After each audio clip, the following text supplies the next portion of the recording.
Hi, it's me again with Corel Draw Tips and Tricks, and this will be a little short, sweet video.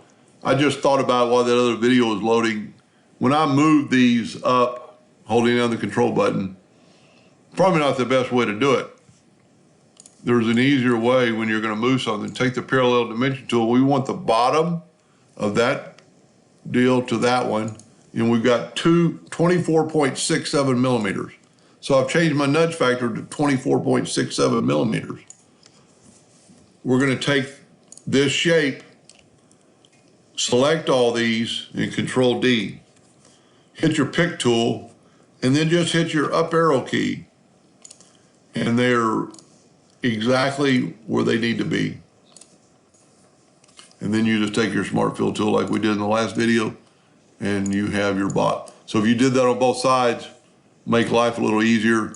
You know, you're more precise, and you don't have to worry about it snapping too.